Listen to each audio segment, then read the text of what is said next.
न डाले तो फिर तो हमारा जाना बेकार, ना हम उधर के रहेंगे ना इधर के रहेंगे। और इससे अच्छा तो ठीक है मैं समाधि में बैठा हूँ, कम से कम आनंद तो आ रहा है। ऋषि बालकों को आश्चर्य हुआ, क्या हो गया? सुखदेव जी को पुनः बैठ गए। तुम्हारा दूसरा श्लोक गाना प्रारंभ किया, अब की बार भगवान की दयालुता के बारे में वर्णन किया है कि अहो बकीयम सनकालकूटम जिह्वासया पाययदप्यसाभि लेभे गतिं धात्युचितां ततुन्यं कं वा दयालुं शरणं व्रजेमा। वाह, मेरे कन्हैया कितने दयालु हैं, मेरे गोविंद देव कितने दयालु हैं, मेरे मनमोहन कितने दयालु हैं। वो बकासुर की बहन बकी भगवान को जहर लगाकर आई है, स्तनों पर कालकुंड जहर लगाकर भगवान को मारने के लिए, फिर भी भगवान उनको सद्गति प्रदान करते हैं। कितने दयालु, इससे बढ़कर दयालु हो सकता है कि संसार में कोई? कमुआ दयालु शरणम व्रजेमा, ऐसे दयालु भगवान के चरणों में सबको शरणागत होना चाहिए। सुखदेव जी को लगा नहीं हम दीवाने वाले उसके पीछे भी करें तो भी वो हमें अधर में लटका कर जाने वाला नहीं है।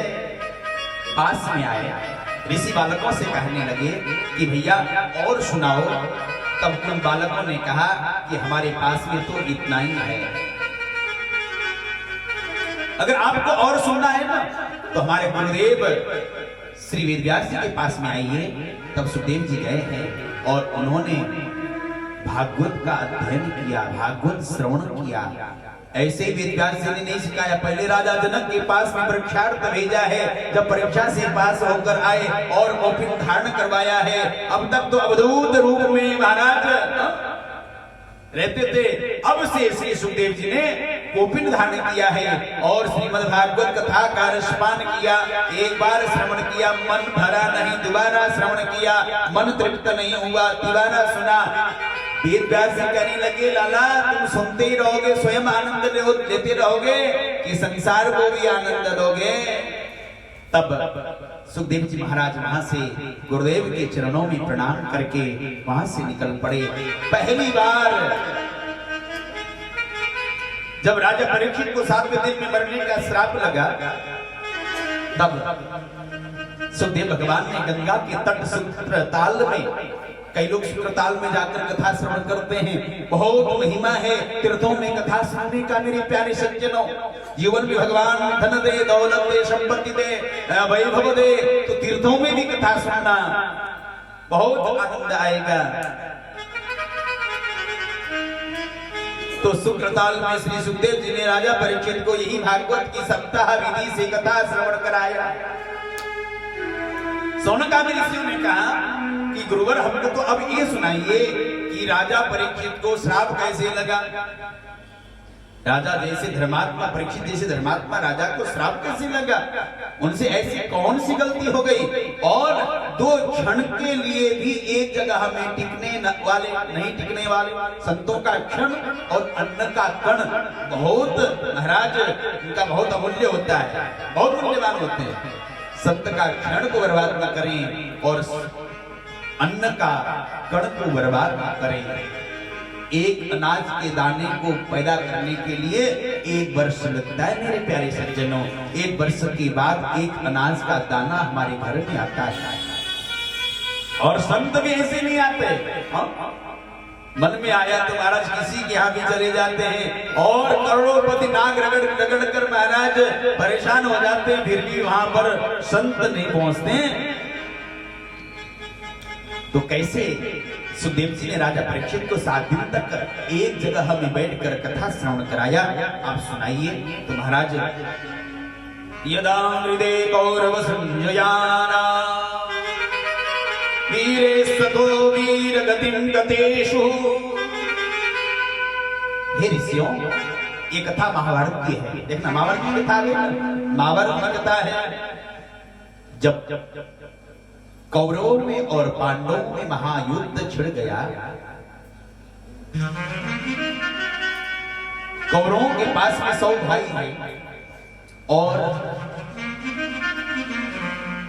उनके पास में अनेक योद्धा हैं, अक्षौरी सेनाएं। पर पांडवों के पास में 5 भाई हैं और एक द्वारिकानाथ है।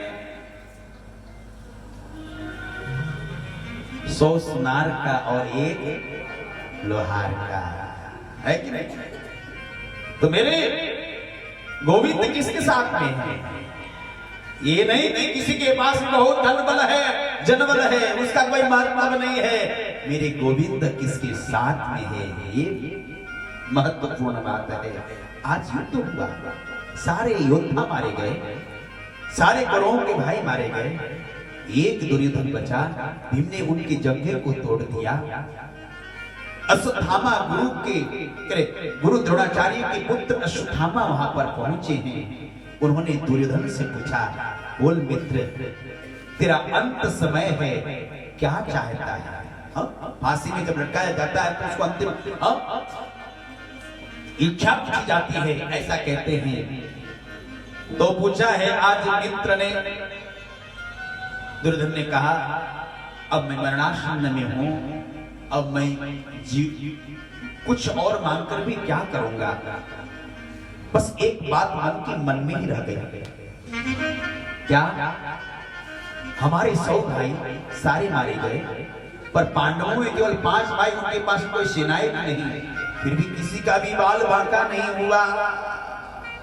मैं चाहता हूं कि 5 में 5 का नहीं तो एक भाई भीम का मृत्यु मैं अपने आंखों से देखूं। अश्वत्थामा ने कहा कि भैया मित्र तो चिंता मत कर, तू एक भाई की बात करता है, मैं 5 के 5 का भी वध करके लेकर आऊंगा। अश्वत्थामा चला गया। रात्रि का समय था। अश्वत्थामा सोचने लगा कि उन पांडवों का कैसे वध करूं। एक वृक्ष के नीचे बैठा हुआ था। उसने देखा कि रात्रि के समय में वृक्ष में जब शयन सारे पक्षी आकर शयन विश्राम कर रहे थे, उसी समय में एक उल्लू आया। उल्लू रात्रि में जगता है।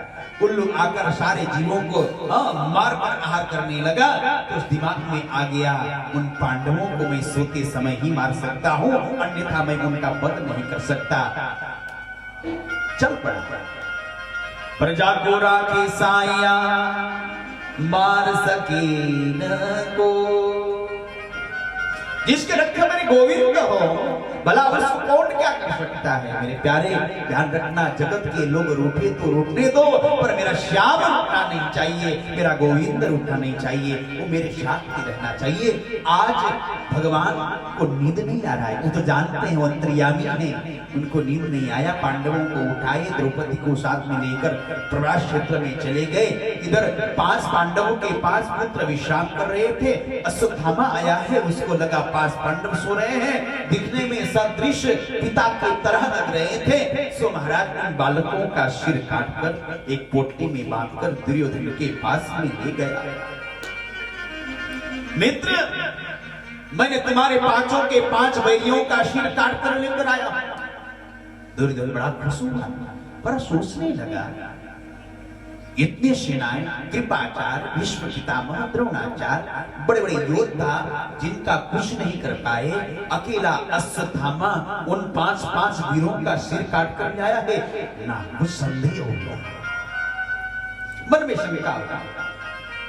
मित्र अश्वत्थामा जो मेरा बैल था, जिसने यह गति किया है, उस भीम का सिर लेकर आओ। भीम का पिता मोटा था, तगड़ा, वो बड़ा सिर लेकर आया है। जैसे ही उठाया, महाराज बहुत हल्का दबाया, पिलपिला, मुलायम उसका सिर। समझ गया कि ये पांडवों का सिर नहीं है, अरे इसने तो उन अबोध बालकों का सिर काट कर लेकर आया है। बड़ा ग्लानि हुआ मन में, रोने लगा, तड़पता हुआ, अरे अश्वत्थामा तूने कौन सा बदला लिया है? ये तो हमारे वंशज थे, हमारे तिलांजलि देने वाले, तूने किसी को नहीं छोड़ा। तड़पता हुआ उसने प्राणों को त्याग किया है मेरे प्यारे सज्जनों। पर वो अश्वत्थामा सोचने लगा, अब मुझे उन पांडवों से कौन बचाएगा? अपने प्राण को बचाकर भगने लगा। जैसे प्रातः होने लगा, ब्रह्म मुहूर्त का बेला, भगवान पांडवों को द्रौपदी को लेकर आए और जैसे ही द्रौपदी मैया अपने बालकों को, मां कहीं भी हो, उसका बालक यदि घर में ही छोटा है तो उसका तार, जो मन का तार है, वो उसका बालक से जुड़ा हुआ रहता है। गाय को चराने के लिए जंगल में ले जाओ, अगर उसका बछड़ा छोटा घर में बदला होगा तो लौटते समय में दौड़ती हुई, चिल्लाती हुई, रंबाती हुई गौ आएगी, मां।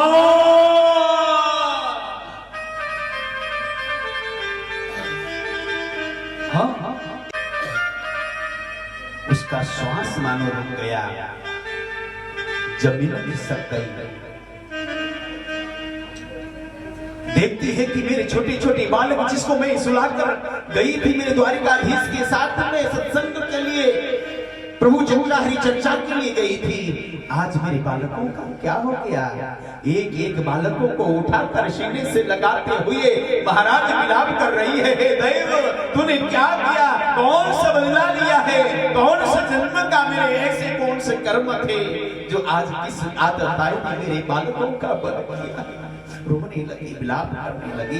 अर्जुन दौड़े दौड़े आए, अर्जुन ने देखा मानो अर्जुन भी विचलित हो गए एक बार, पर वो वीर थे, उन्होंने अपने पत्नी को सांत्वना दिया है, देवी चिंता मत कर, मैं वचन देता हूँ जिस आतताई ने तेरे बालकों का वध किया है उसको घसीटता हुआ लाकर उसको उसका प्राण दंड दूंगा और उसके सिर के ऊपर तेरा स्नान कराऊंगा।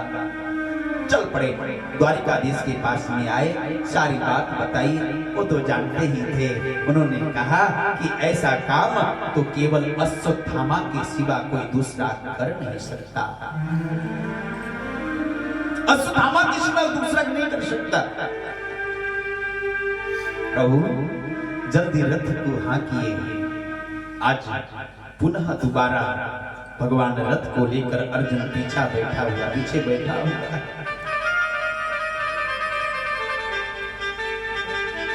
कृष्ण भगवान रथ को हाँक रहे हैं, अर्जुन बैठा हुआ, हाथ में गांडीव धनुष लिया हुआ है, अश्वत्थामा आगे आगे दौड़ रहा है। और जैसे ही भगवान ने अश्वत्थामा का पीछा किया है, अश्वत्थामा ने मुड़ करके देखा कि अर्जुन अब मुझे छोड़ेगा नहीं। महाराज अश्वत्थामा ने ब्रह्मास्त्र का ध्यान किया है और ब्रह्मास्त्र का ध्यान करके उस अर्जुन को खत्म करने के लिए ब्रह्मास्त्र को छोड़ दिया। अर्जुन ने देखा कि ब्रह्मास्त्र मेरी ओर आ रहा है, अर्जुन भगवान के शरणागत हो गए कि कृष्ण कृष्ण महाबाहो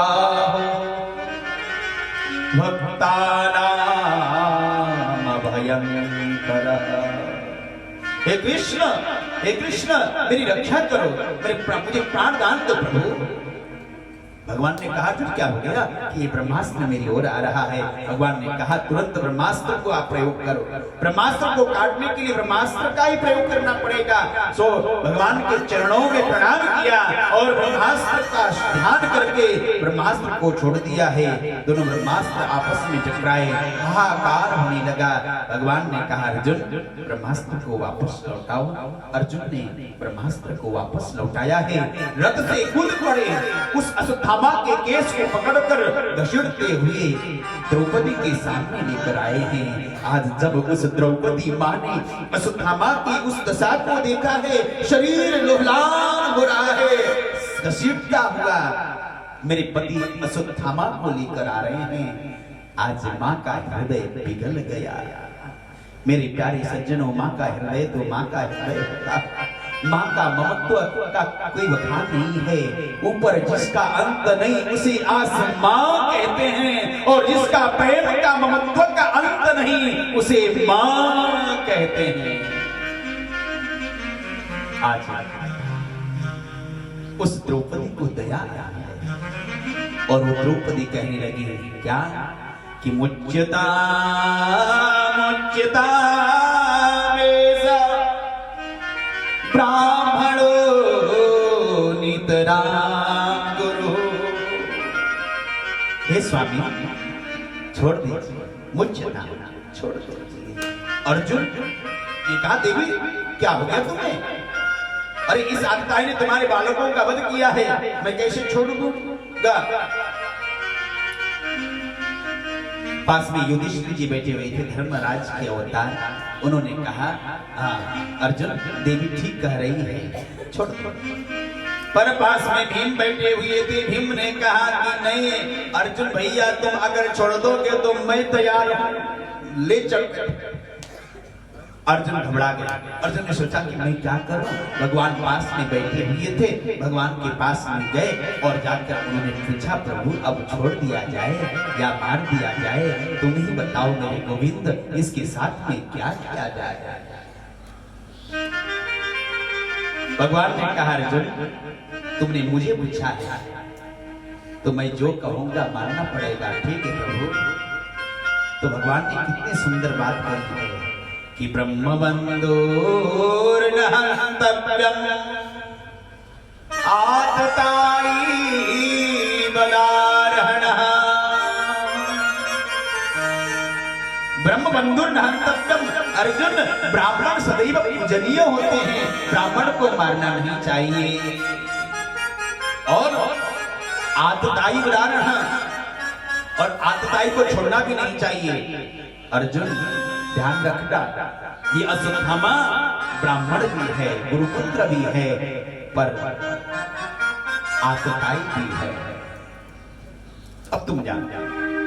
अर्जुन चक्कर में पड़ गए। अर्जुन ने कहा, वाह मनमोहन, बड़े टेढ़े हो, बैठते हो तो भी टेढ़े लगते हो, खड़े होते हो तो भी टेढ़े लगते हो, और टेढ़ा ही बात करते हो।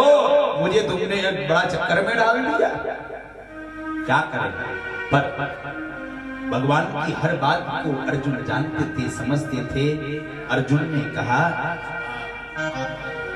कि भगवान ने गीता में कहा था कि वपनम द्रविणादानम स्थानम निर्यापणम तथा एष हि ब्रह्मबन्धूनां बधो नान्योऽस्ति दैहिका। कोई सम्मानित व्यक्ति हो तो उसे अगर दंड दिया जाए तो उसको प्राण दंड देने का विधान नहीं है। ब्राह्मण को प्राण दंड देने का विधान हमारे शास्त्रों में नहीं है। जगत गुरु को दंड देने का कोई विधान नहीं है। क्या किया जाए, ये तो ब्राह्मण है, अब क्या किया जाए। अगर ब्राह्मण है, सम्मानित है, तो भरी सभा में यदि इसका अपमान कर दिया जाए तो वही उसे प्राण दंड के समान हो जाता है। तो अश्वत्थामा के मस्तक पर मणि लगा हुआ था, उस मणि को तेज को निकाल दिया और उसकी शिखा चोटी को काट कर महाराज वहां से आधा बाल का मुंडन करके, आधा दाढ़ी मूंछ का मुंडन करके, और अर्जुन ने अश्वत्थामा को धक्का मार के वहां से भगा दिया। पर अश्वत्थामा को लगा कि अर्जुन ने मेरा घोर अपमान किया है, अब मैं इसका बदला लेकर रहूंगा।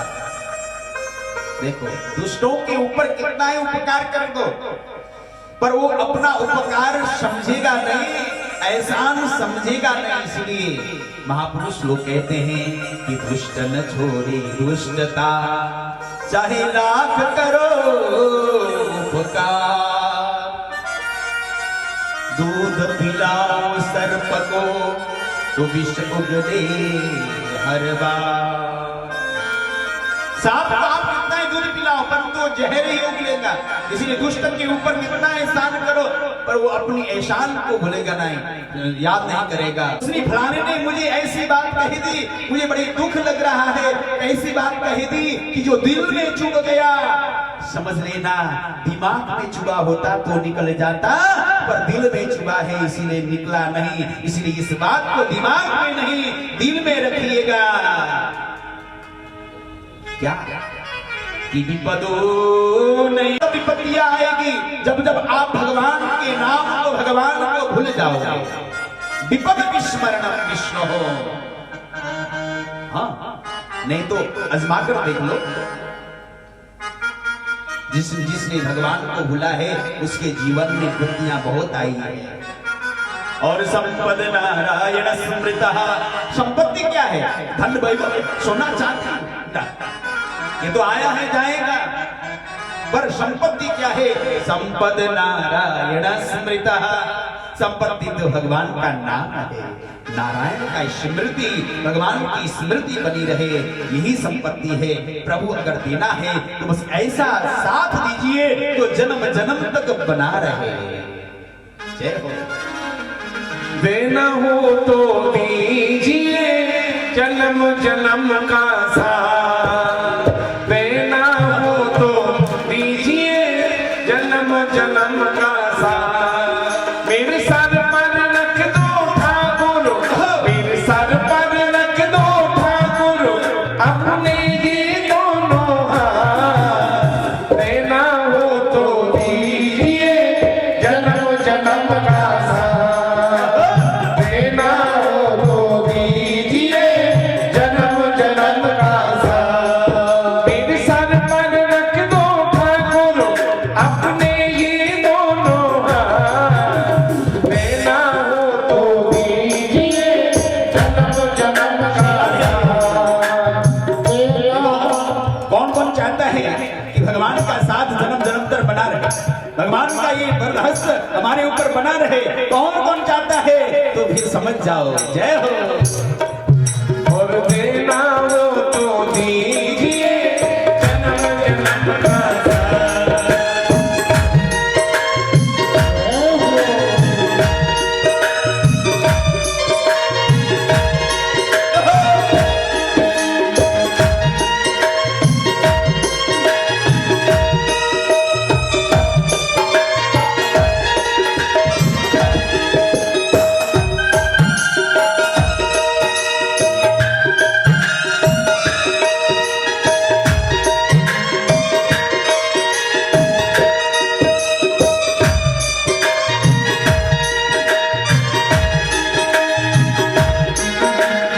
उलझ रहे हैं तप की धूप में प्यार की छैया कर देना।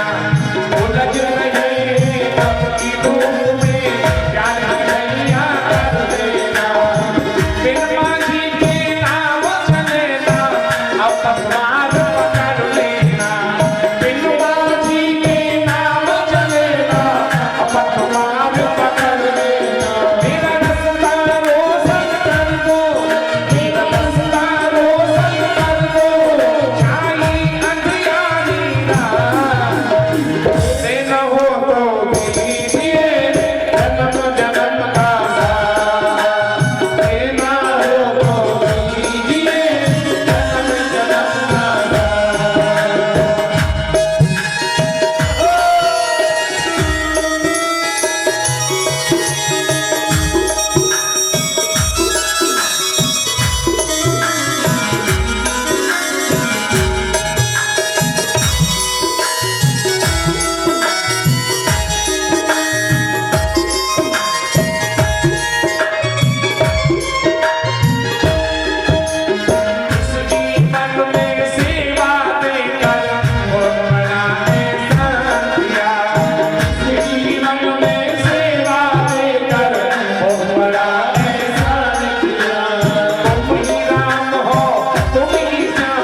पड़ा हुआ है।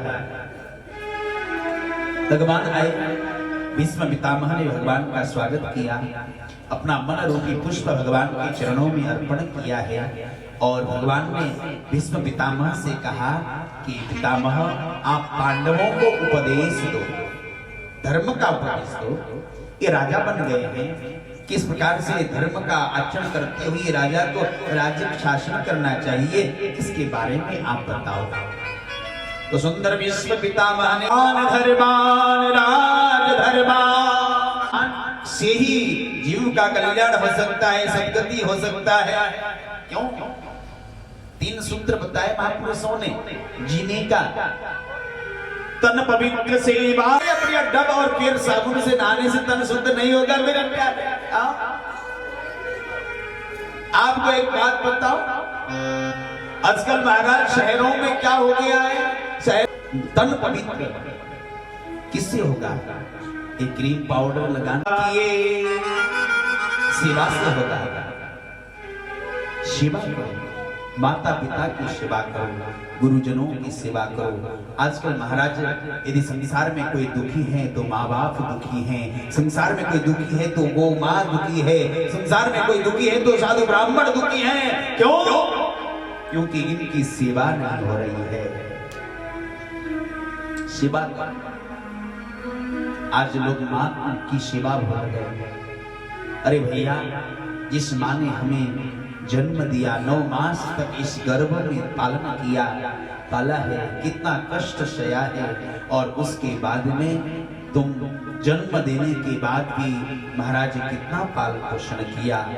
बड़े होने के बाद हम उसी माँ को भूल जाते हैं। उसी पुत्रा के गर्भ में वास किया था, इसीलिए एक नाम भगवान का उत्तरायण हो गया। उत्तरायण सूर्य भी आ गया और उत्तरायण भगवान श्री कृष्ण भी सामने आ गए और भीष्म पितामह ने अपने मन को गोविंद के चरणों में समर्पित कर दिया और समर्पित करके अपने जोत से जोत मिल गया और देवताओं ने पुष्पों की वर्षा किया, जयकार किया है। बोली भीष्म पितामह महाराज की। सुंदर भीष्म ने स्तुति किया है और आगे द्वारिका नाथ नाम परीक्षित पड़ा। भगवान आए हैं, आशीर्वाद देकर चले गए। उधर भगवान यदुवंशियों में उपद्रव होने लगा। भगवान ने यदुवंशियों को समझाया, माने नहीं, मदिरा पान करके आपस में लड़कर मरने लगे। तो अंत में भगवान के पीपल के एक वृक्ष के नीचे बैठे हुए थे। तो भगवान ने एक व्याधि ने और श्राप लगा था मुसल से यदुवंशियों का विनाश होने का। सब लोग कथा जानते हैं और उसी से विनाश हुआ है। आपस में सब लड़ गए। एर का नाम का घास हुआ जो मुसल को रगड़कर समुद्र में फेंका गया। वो घास एक एर का नाम का घास हुआ, बहुत तेज धार, उसी से लड़कर सब मर गए। जो बचा हुआ था थोड़ा सा टुकड़ा समुद्र में फेंका था, एक मछली ने खाया, वो मछुआरा ने पकड़ा और उस टुकड़े को एक व्याधि ने उसने ले लिया और भगवान के चरण को मृग जानकर उसने तीर छोड़ा है और भगवान के चरणों में आकर लगा। अंत में भगवान ने उद्धव को उपदेश दिया है और अर्जुन थे, पास में मैत्री जी थे, उनको भी कहा कि तुम हमारा ये अंतिम जो उपदेश संदेश है ये विदुर जी को जाकर बताना। ऐसा कहकर भगवान श्रीराम को चले और देवताओं ने पुष्पों की वर्षा करके जयकार किया है।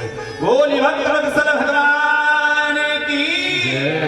जब अर्जुन लौट कर आए हैं, जब पांडवों को मालूम पड़ा कि हमारे द्वारिकाधीश तो हमें छोड़कर चले गए, कुंती कृष्ण कृष्ण कहते हुए उसने अपने प्राणों को त्याग दिया है। और इधर 5 पांडव भी एकदम बेहोश हो गए, मूर्छित हो गए। जब उन्होंने होश संभाला तो अपने पुत्र पौत्र परीक्षित को राज सिंहासन देकर वहां से स्वर्गारोहण के लिए चल पड़े। एक दिन राजा परीक्षित क्या हुआ,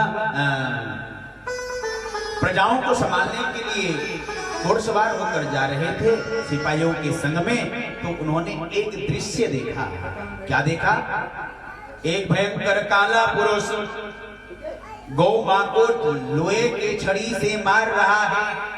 ध्यान रखना, राजा परीक्षित ने देखा कि मेरे राज्य में कोई गाय को तकलीफ दे रहा है, कष्ट दे रहा है।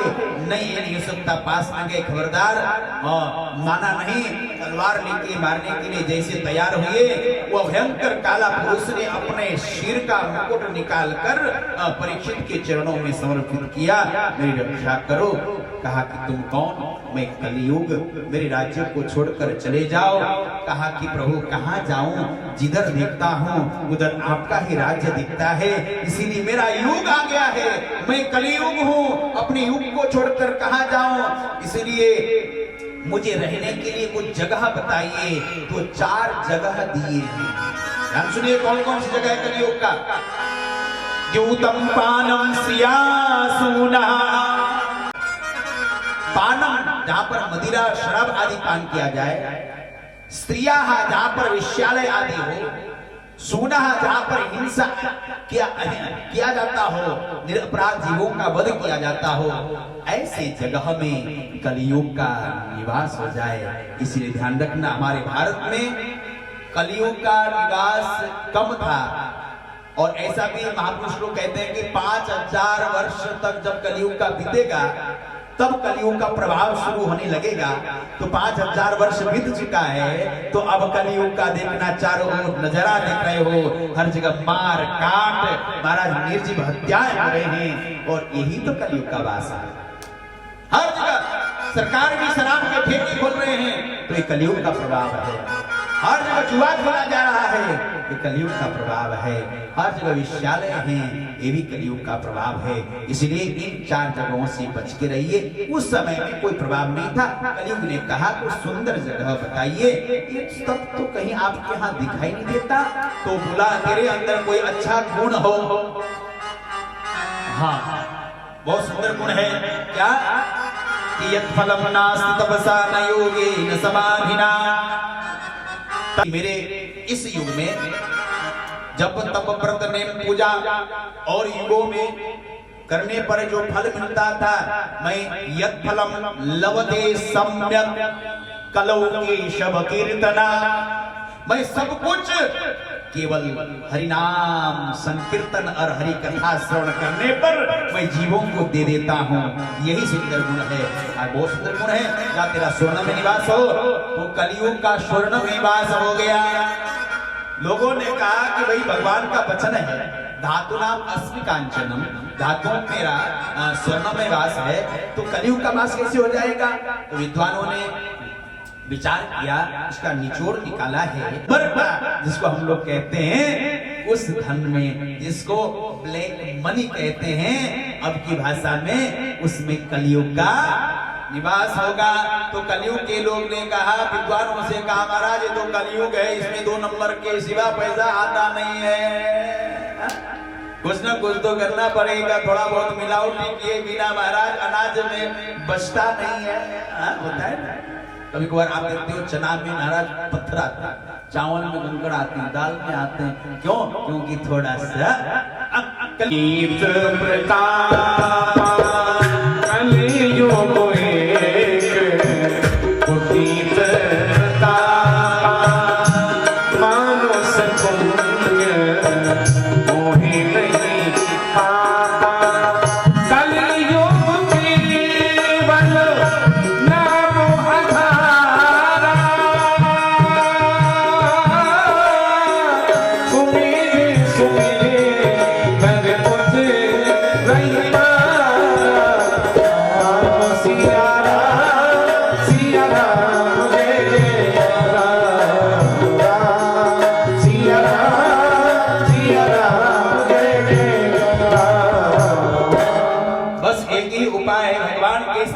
हो जाओ और भगवान का नाम का आश्रय ले लो, और तुम ही निवेदित भोजन करहि प्रभु प्रसाद पट भूषण धरहि। जो भी कमाओ उसमें से दशांश दान में लगा दो, और जो भी भोग बनाओ भगवान को भोजन लगाओ, भोग लगाओ, और बाद में ग्रहण करो। जो भी आभूषण पहनो, खूब सोना पहनो, कोई बुराई नहीं है, पर मेरे पहले ठाकुर जी को चढ़ाओ, पहनाओ, बाद में प्रसाद पहनो, दोष खत्म हो जाएगा। ऐसा विधान कलियुग का है भैया। भोजन बनाओ तो मन में क्या होना चाहिए? हाँ, हरिनाम होना चाहिए। पर माता है तो आजकल महाराज नई युवती हैं तो फिल्मी गाना गुनगुनाती हे नाथ नारायण वासुदेवा, श्री कृष्ण गोविंद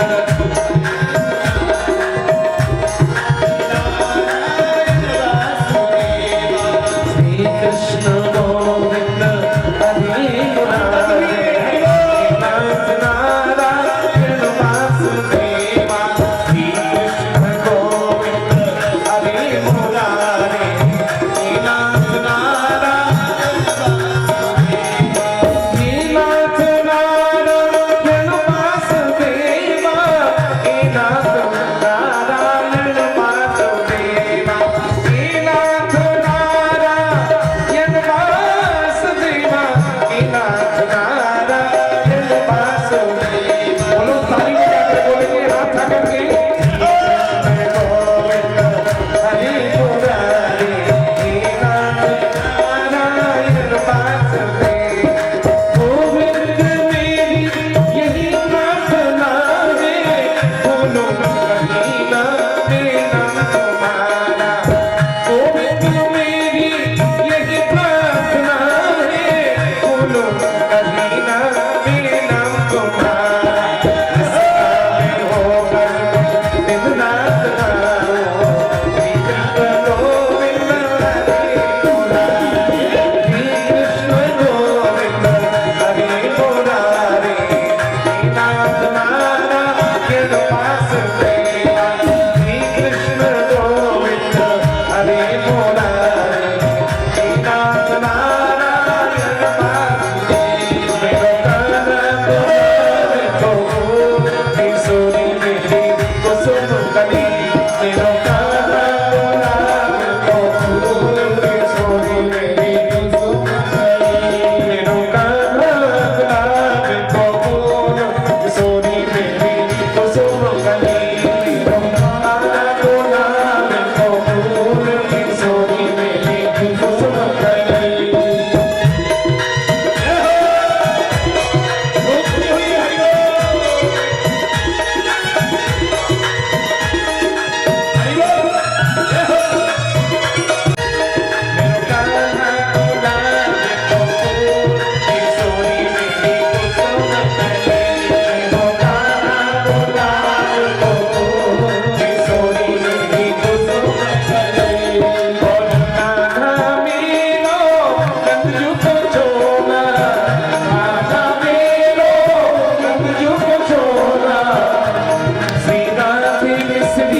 मुकुट को धारण किया है, कली का वास हो गया और मन में हुआ कि मैं शिकार खेलूं। जंगल में चले गए, शिकार करते करते को शिकार नहीं मिला। अब महाराज दिन का 2 पहरे 12, 1, 2 बज गया। जब कोई शिकार नहीं मिला तब राजा को प्यास लगा, भूख लगा। कौशिकी नदी के तट पर एक समीक ऋषि तपस्या कर रहे थे। पास में गए, समीक ऋषि समाधिस्थ थे। उनको मालूम नहीं पड़ा कि कब राजा परीक्षित आए।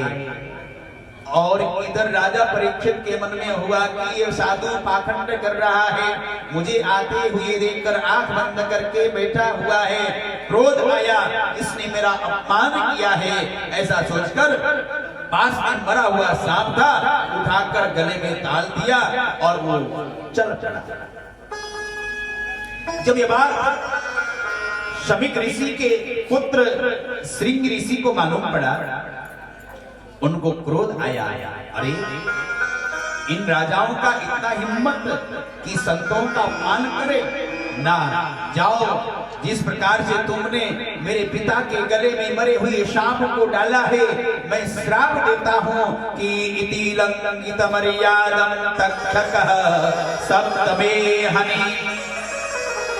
आज के ठीक 7वें दिन में तक्षक नाम के नाग के डसने से तुम्हारा मृत्यु हो। श्राप दे दिया।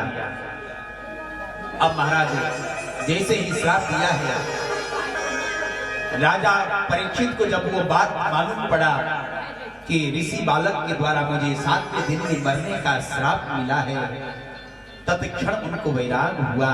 अपने पुत्र जन्मेजय को सिंहासन पर बिठाकर हरिद्वार के लिए निकल पड़े। गंगा तट शुक्रताल में बैठकर महाराज भजन करने लगे। बड़े बड़े संत महात्मा आए हैं, सभी उनको सांत्वना देने लगे। पर मन में एक ही प्रश्न है कि प्रियमान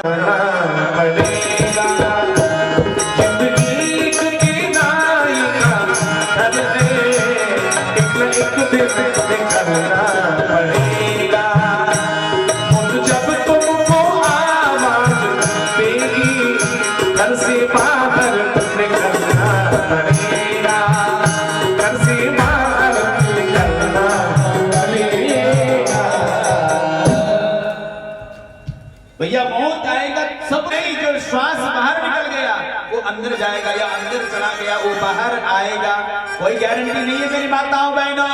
अब बुढ़ापा आ गया है, यहाँ सब ज्यादा से ज्यादा 50 से पार, 50 के कम तो कमी है, हाँ? बाकी सब 50 से पार है, हाँ? ध्यान रखना। क्या करें कि श्वास श्वास में कृष्ण भज वृथा सनीखो। कल तो हम साथ में बैठकर डिनर कर रहे थे, चले गए।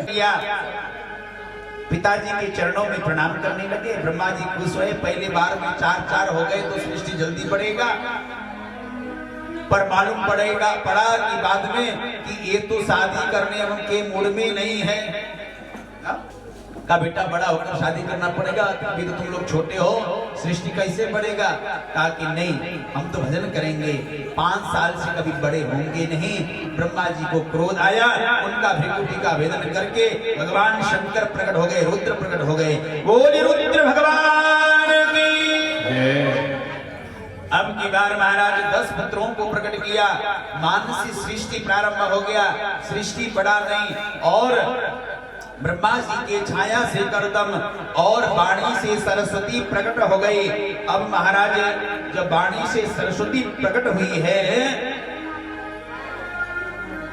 तो ब्रह्मा जी ने जब सरस्वती के स्वरूप को देखा तो ब्रह्मा जी के मन में सरस्वती के प्रति वासना भाव जगा।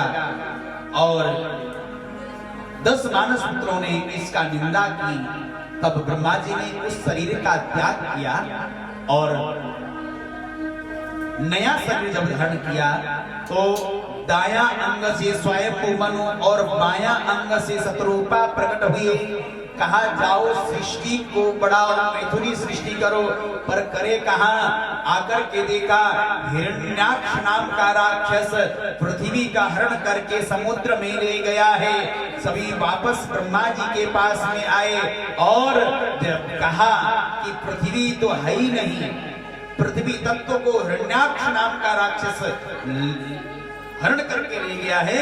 तो ब्रह्मा जी को छींक आया और ब्रह्मा जी के छींक से एक जीव प्रकट हुआ, जो देखते देखते ब्रह्मा रूप में प्रवृत्त हो गया। देवताओं ने पुष्पों की वर्षा करके जयकार किया है, बोली बड़ा भगवान की। अब भगवान का उत्पत्ति होना शुरू हो गया। देखिए सभी लोग उत्पत्ति होंगे, अनेक अवतार होंगे भगवान। कल भगवान का जन्मोत्सव भी है, कृष्ण अवतार।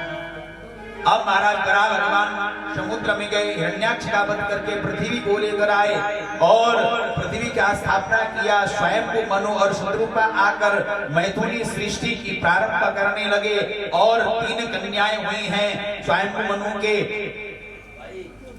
आकुति, देवहूति और प्रसूति। आकुति देवहूति प्रसूति विश्रुता। छाया से कर्दम लिए थे, कर्दम तपस्या करने के लिए गए, भगवान प्रसन्न हो गए। भगवान ने कहा मांगो क्या चाहिए, तो कहा कुछ नहीं, मन में था कि एक सुंदर कन्या मिल जाए तो मैं अपना घर बसा लूं। तो जवान बेटा हो जाता है तो शादी जब तक नहीं होता है तो ये सोचता है कैसे भी किसी प्रकार से घर में बहू आ जाए। तो कर्दम ऋषि पर अपने बाप को कैसे कह सकता है बेटा, भगवान पता है, कह नहीं पाए। भगवान तो मन की बात को जानते थे। कहा मैंने तुम्हारे लिए कन्या देकर आया हूँ, परसों स्वयं को मनु अपनी दूसरी कन्या देवहूति को लेकर तुम्हारे पास में आ जाएंगे, तुम मना मत करना। कर्दम ऋषि ने कहा प्रभु शादी तभी करूंगा जब आप बेटा बनकर, पुत्र बनकर मेरे यहाँ आओगे। भगवान बड़े खुश हुए और भगवान के आंखों से प्रेम के 2 अश्रु बिंदु नीचे गिरा, वो बिंदु सरोवर हो गया। भगवान चले गए। तीसरे दिन स्वयं मनु अपनी कन्या को लेकर आए और देवहूति का विवाह प्रसंग छिड़ा है। कर्दम ऋषि ने फिर शर्त रखा कि एक बेटा हो जाएगा तो घर छोड़कर चला जाऊंगा जंगल में भजन करने के लिए। स्वयं मनु ने कहा बेटी किस फक्कड़ के चक्कर में पड़ी है, ये तो बाबा जी है, इनको कोई मोह नहीं है, छेड़कर चले जाएंगे कब। महाराज कहते हैं कि जिसने बाबा जी की दाल, अंडी की दाल खा लिया तो फिर उसका घर में मन नहीं लगता है। बोलो राधे राधे। ये पुरानी कहावत है। इसलिए माताएं अपने बच्चों को बाबा जी के यहाँ ज्यादा जाने के लिए मना करती है। यही बात है, बाबा जी नहीं मना, पर वो असर आपको छोड़कर कैसे जा सकती है। मायके के नाम से तो माताओं के चेहरे खिल जाते हैं। बोलो राधे राधे। महाराज मायका का खबर हो ना तो महीनों पहले से सामान जुटाने लग जाती है, ये उसको, ये उसको, ये उसको, ये उसको।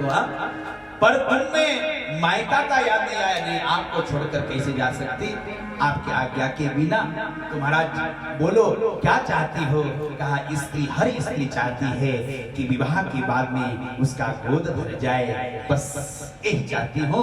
तो कैसे हो, उनकी देवहूति बुढ़ी हो गई थी और बाबा जी पहले से बुढ़े थे, तो उन्होंने कहा जाओ बिंदु सरोवर में नहाओ।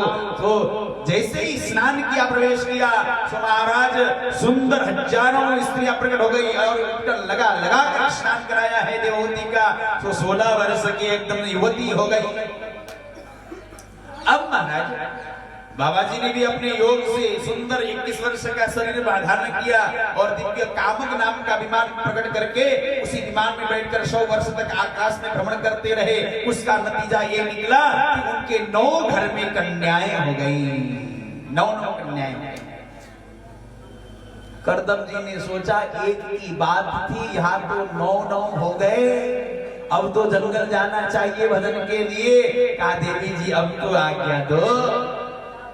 देवी जी ने कहा कि सब कन्याएं हैं, शादी होकर चली जाएंगी अपने अपने ससुराल, मेरा कौन रहेगा सेवा के लिए। कहा कि आपने एक बेटा कहा था, पुत्र कहा था, याद आया, भगवान ने कहा था कि मैं आपके यहाँ पुत्र बनकर आऊंगा। सो महाराज अब की बार देवहूति के गर्भ से साक्षात जगत के पिता भगवान कपिल के रूप में अवतार लेकर आए। बोलिए कपिल भगवान की।